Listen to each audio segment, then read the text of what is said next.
मैं सरताज आलम, खबर 7 से। हम लोग हैं उत्तराखंड के हल्द्वानी में।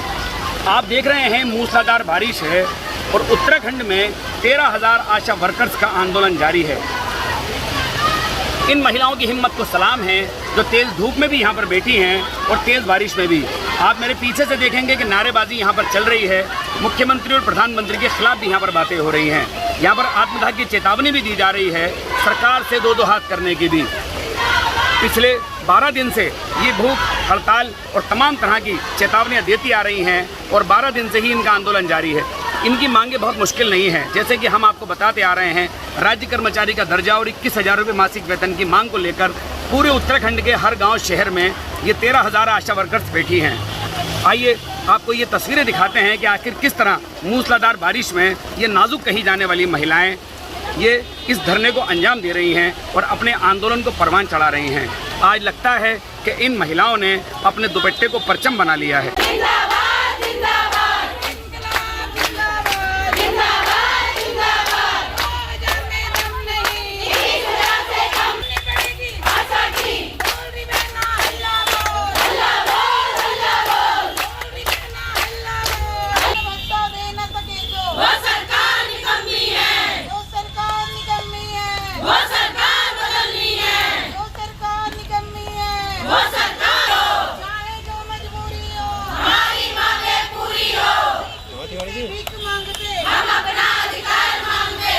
इसी में चलता है। दे न सके जो वो सरकार निकम्मी है। मासिक वेतन दे न सके जो वो सरकार निकम्मी है। अपना देश महान है, आशा देश किसान है। अपना देश महान है, आशा देश किसान है। पार करो या पार करो, हमारी जिंदाबाद। हमारी मांगे पूरी हो, हमारी मांगे पूरी हो। किसी से भीख मांगते हम अपना अधिकार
12वां दिन है, आंदोलन जारी है, बारिश पड़ रही है, लगातार धरना हो रहा है, क्या कहना है? मेरा कहना यही है, सरकार हमारी तरफ से गांधारी बनी है, सरकार की आंखों में पट्टी बन चुकी है। सरकार जो जिसे स्वास्थ्य विभाग रीढ़ की हड्डी कहते हैं, सरकार उसका बिल्कुल ध्यान नहीं रख रही है। खुलेआम हमारी बहनों का शोषण हो रहा है। सरकार के लिए बारिश है, धूप है, गर्मी है, जाड़ा है, लेकिन हम बहनों के लिए क्या है, क्या सुविधा सरकार ने हमें दे रखी है? मैं सरकार से पूछना चाहती हूँ, खुले मन से पूछना चाहती हूँ, वो क्या व्यवस्था हमें दे रही है? आज माताएं बहनें ऐसी रोड में बैठी हैं, सरकार कहती है बेटी बचाओ बेटी पढ़ाओ। किस बात की बेटी पढ़ाओ, किस बात की बेटी बचाओ कर रही है सरकार? सरकार मुझे जवाब दे इस बात का। क्या सरकार के घर के सर, एक मिनट, बेटा बोल के भी बच्चे ऐसे रोड में बैठे होते तो औकात में आती, लेकिन सरकार क्या हमारी तरफ से गूंगी बहरी अंधी सरकार हो गई है।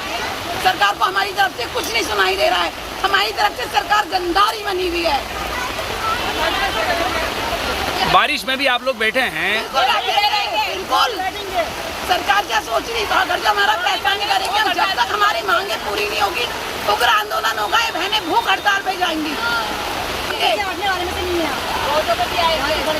सरकार ने हमारी बात नहीं मानी तो हमारी बहनें यहाँ पे भूख हड़ताल करेंगे, उससे भी नहीं मानेंगे तो हमारी बहनें यहीं पे आत्मदाह करेंगे। मेरा सरकार को खुला वो है, ऐलान है जी। बहुत गुस्से में है, अब कुछ भी कर सकती हैं आशाएं, यहाँ पर हम आत्मदाह भी कर सकते हैं।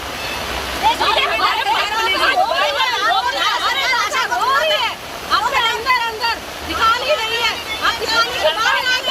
सरकार के काम में ही नहीं देख रही है, कोई जवाब ही नहीं। आशा भारत सरकार सुनी है, गाँव में रखी है, तो आपका एक ही निर्णय होना चाहिए कि आशा की भी तनख्वाह होनी चाहिए, वेतनमान होते। आशा अपना घर कैसे चलाएगी? आशा छाता भी लेती है तो वो भी 150 रुपए की आती है, लेकिन कहीं का खाता टूट भी जाते हैं। गवर्नमेंट को जरूरत पड़ती है अपनी कि जियो सूचना दो, फलानी दो, ढिंगी दो, रिपोर्ट दो, घर पे दो करके, तब आशाओं की आदत मिल जाती है, आशाओं की आदत आ जाती है। वेतन आजकल आशाओं के बच्चे भूखे मर रहे हैं, तो आशाओं के लिए आदत बंदी पड़ती है, कभी करके आगे खोली जाए बिल्कुल घर से। आशा गाड़ी नहीं मांग रही, आशा महल नहीं मांग रही, आशा क्या मांग रही है? अपना वेतन 2000 नहीं मांग रही है, अपना हक मांग रही है। वो भी नहीं खा रहे हैं, वो तो तनख्वाह नहीं ले रहे हैं क्या? हम भी नहीं लेंगे। अगर आपकी बहन यहाँ पर आशा होती तो उसकी तनख्वाह कितनी होती? आपकी यहाँ पर आपकी निषेध अगर यहाँ पर आशा होती तो वो आपकी तनख्वाह कितनी लेती? कितनी तनख्वाह में वो अपना घर चलाती?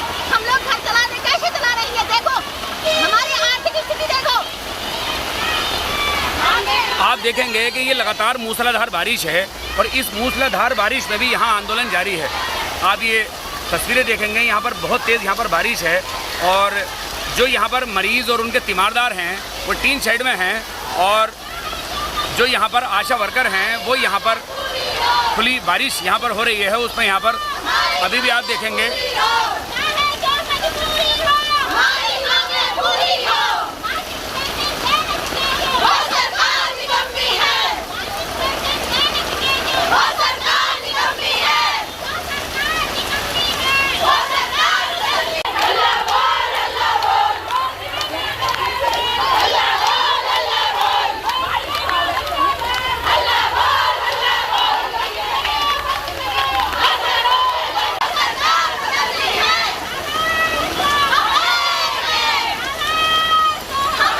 कैलाश पांडे 12 दिन आज धरने को हो गए हैं। बारिश में मैं देख रहा हूँ पीछे से आंदोलन जारी है, नारे लग रहे हैं और महिलाएं लगातार धरने पर हैं। हाँ देखिए, आप देख ही रहे हैं, बारिश में भी आशाओं का जज्बा जोश कम नहीं है और सरकार सोच रही थी कि भाई लगातार लंबे धरने में आशाएं थक जाएंगी और थकाने की कोशिश कर रही है। जबकि मुख्यमंत्री जी से वार्ता हुई तो उन्होंने कहा था कि जल्दी आपको अच्छी खबर मिलेगी। उसके बाद अभी डीजी हेल्थ और जो नेशनल हेल्थ मिशन की डायरेक्टर हैं उनसे भी हमारी बात हुई तो उन्होंने कहा हम जरूर लिखित जल्दी ही प्रस्ताव देंगे और आपका जो ये मानदेय है 2000 रुपया जो पारिश्रमिक है इसको बढ़ाया जाएगा। तो लिखित प्रस्ताव हम लोगों ने मांगा पर अभी तक कोई लिखित प्रस्ताव नहीं मिला। तो आप देख सकते हैं कि जो महिला हैं, महिला श्रम का शोषण किस तरह सरकार कर रही है और इनको लगता है कि महिलाओं से मुफ्त में काम कराना आसान है, यानी जम कर लेंगे काम, नहीं मिलेगा कोई दाम। सशक्तिकरण की बातें हैं, ऊपर से ढोल कितना भी पीट लें। और आप सोचिए, कल्पना करिए, पूरे देश में लाखों आशाएं हैं, इस उत्तराखंड में लगभग 13,500 आशाएं हैं। अगर इनकी जगह महिलाओं की जगह पुरुष होते तो क्या ये सरकार इनसे इस तरह से मुफ्त में काम करा सकती थी? जो कि इमरजेंसी ड्यूटी भी है, लगातार काम कर रही हैं। कोरोना समय में देखें चाहे और समय में देखें, लगातार आपदा के समय यहाँ तक कि आपदा ट्रेनिंग भी आशाओं को दी गई। तो मातृ शिशु सुरक्षा के लिए रखी गई आशाएं आज हर तरह का काम कर रही हैं। और जब हम बात कर रहे हैं कि 15 साल से लगातार जो काम करने वाली आशाएं हैं उनको उनका एक सम्मानजनक मानदेय मिले, अभी कोई परमानेंट होने की बात और मासिक वेतन की बात भी हम जान रहे दूर की कौड़ी है, पर एक सम्मानजनक मानदेय की बात कि जिससे कम से कम उनका आना जाना, अपना जो समय व्यतीत कर रहे हैं उस समय का कुछ मोल मिले। सुप्रीम कोर्ट ने साफ कहा कि आज के दिन में 21,000 रुपये से कम पे गुजारा संभव नहीं है, कम से कम न्यूनतम वेतन 21,000 होना चाहिए। ये सुप्रीम कोर्ट कह रहा है। हम कह रहे हैं सुप्रीम कोर्ट अगर कह रहा है तो आप क्यों उसको नहीं मान रहे हैं? भाई इस देश में जब आपको लगता है कि कुछ अपने हिसाब से काम करना है तो आप कहते हैं भाई सुप्रीम कोर्ट का फैसला है, अगर हम नहीं करेंगे तो कोर्ट की अवमानना हो जाएगी। पर जब सुप्रीम कोर्ट कह रहा है कि सबको 21,000 दो, तो आप क्यों नहीं मान रहे? और खासतौर पर महिला श्रम का खुला शोषण ये सरकार कर रही है। और देखिए 12 दिन जीत गए, आप खुद इसको रिकॉग्नाइज कर रहे हैं। सरकार महिलाओं को लगातार कमज़ोर करती आ रही है, लेकिन महिलाएं यहाँ पर धूप में और बारिश में बैठी हैं। बारिश में भी पीछे भी आंदोलन आपके जारी है, क्या कहना चाहेंगे इस बारे में? हाँ देखिए, इस बार महिलाओं ने पूरा मन बनाया है कि अगर इस बार सरकार नहीं मानेगी तो इसको अनिश्चितकालीन हम हड़ताल को जारी रखेंगे।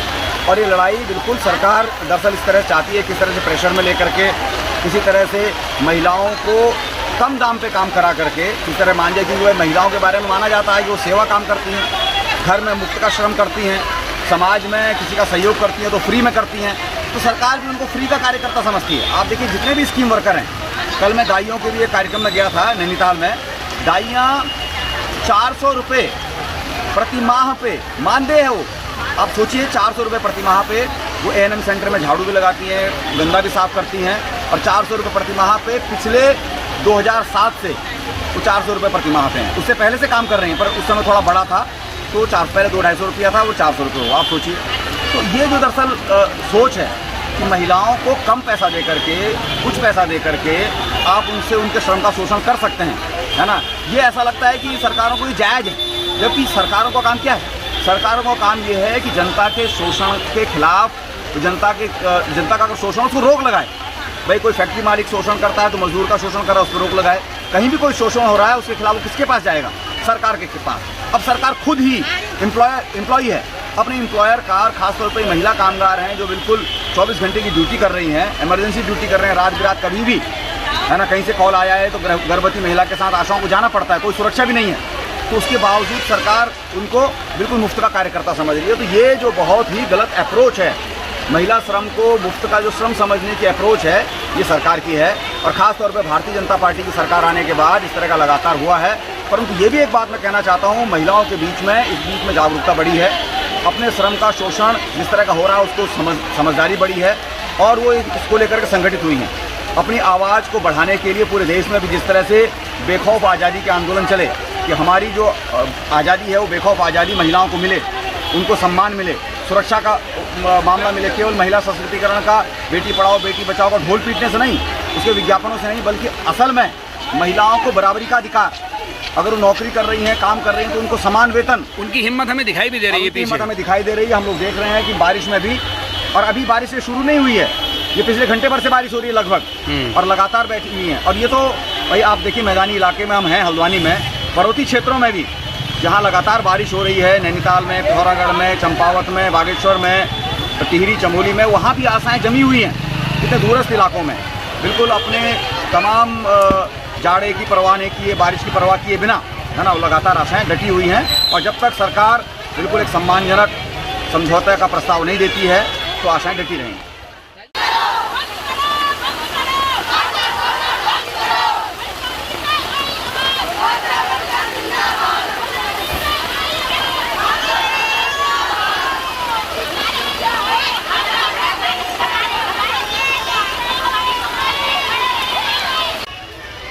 ये वही महिलाएं हैं जिन्होंने आंदोलन करके उत्तराखंड हासिल किया।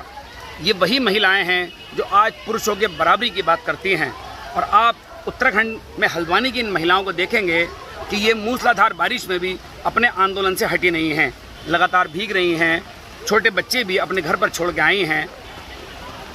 तो साथियों, हम 2000 रुपये प्रोत्साहन राशि जो आशा वर्कर्स को दी जाती है और अपमानजनक व्यवहार इनसे अस्पतालों में होता है, उसके खिलाफ ये धरने पर बैठे हैं और हम हर दिन की खबर आपको दिखाते हैं। मुख्यमंत्री से इनकी मुलाकात हुई, लेकिन ये बेरंग लौट कर आए। 15 अगस्त तक का वादा ज़रूर हुआ है, लेकिन इन महिलाओं को ये कोरा लगता है। केंद्र में भी भाजपा सरकार है और उत्तराखंड में भी डबल इंजन की सरकार इनका फैसला नहीं ले पाई। ये आत्मदाह की बात भी कर रहे हैं, भूख हड़ताल पर जाने की भी। कल कुछ महिलाएं तोड़फोड़ तक की बात कर रही थी। इस भीगने से इनके जज्बे को समझा जा सकता है। सरकार को चाहिए कि वक्त पर चेते और ये महिलाएं फिर अपने काम पर लौटें, लेकिन ये काम पर तभी लौटेंगी जब इनकी सम्मानजनक मांगें मानी जाएंगी। साथियों, हम आपको उत्तराखंड में 13,000 आशा वर्कर्स की पल पल की ये खबरें दिखा रहे हैं। हम कोशिश करेंगे कि जब तक इनका ये धरना चलता रहे, हम ये आपको खबरें दिखाते रहें। साथियों, आप हमारे YouTube चैनल और Facebook पेज को सब्सक्राइब और लाइक करना बिल्कुल ना भूलें। हमारी खबरों को शेयर ज़रूर करें, आगे तक ज़रूर पहुंचाएं। तो साथियों, मैं चलता हूं। मैं आपका दोस्त, आपका भाई, मैं सरताज आलम, खबर 7 हल्द्वानी।